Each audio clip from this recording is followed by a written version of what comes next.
Hello, everybody. This is Gary. Today is February 22nd, 2022. It is 12:27 p.m. Eastern Standard Time in the United States in Rochester, New York. And this is my coping with schizophrenia blog entry for today. Today I want to talk about how I deal with anxiety and fear. First of all, I just want to say that I do take medications for both anxiety and fear. I do use Klonopin. I do use Zyprexa. I do use um, and a few other medications for anxiety and fear. I just started on Cymbalta, which is an antidepressant, which I'm taking for physical pain, but may help me with fear and anxiety.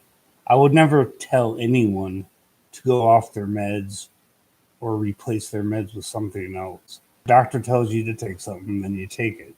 I do that myself. One of the biggest ways I deal with anxiety and fear is my medications. Um, but other than that, there are ways of dealing with anxiety. Um, what I do is I do a lot of meditation. YouTube has a great number of channels that have great meditation videos.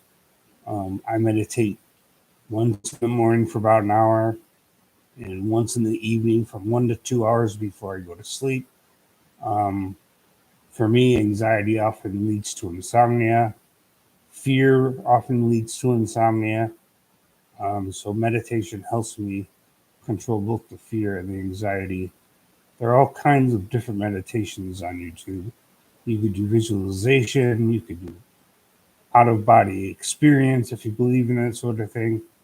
You could do um, progressive muscle relaxation. There's a whole ton of different ways of doing meditation, and people call it different things on YouTube. Some call it hypnosis, some call it meditation, some call it deep relaxation, whatever you want to call it. There are plenty of good channels on YouTube that you could use for meditation, like Meditation Vacation, or Jason Stevenson, or Mikey, or Tansy Forest. Um, there's a number of different YouTubers who are very popular and have very good meditation videos. Um, Another way I deal with fear and fear and anxiety is, of course, exercise. I have an exercise bike. I use it for 1 hour a day. I also do my physical therapy exercises now every day. Um, and staying physically active reduces fear, reduces anxiety.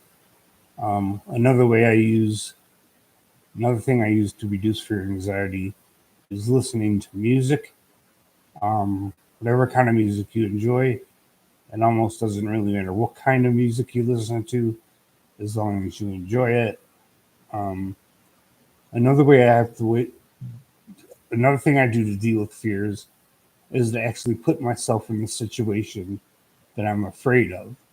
If it's going outside among crowds or getting on the bus or some other phobia, sometimes you have to force yourself through it a number of times to get used to it, to get over it.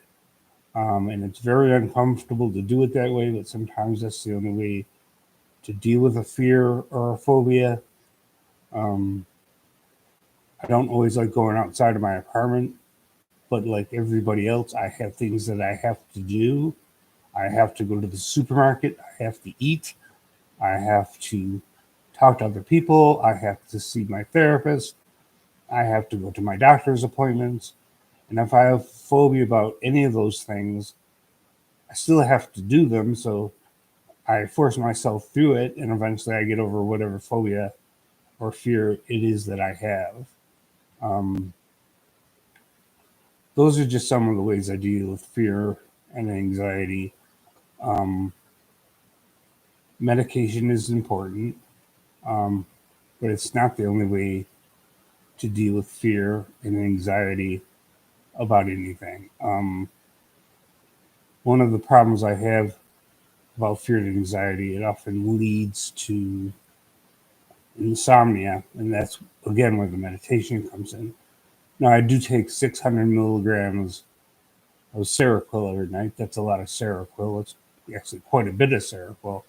Most people don't take that much Seroquel, and it helps me to sleep, but not always.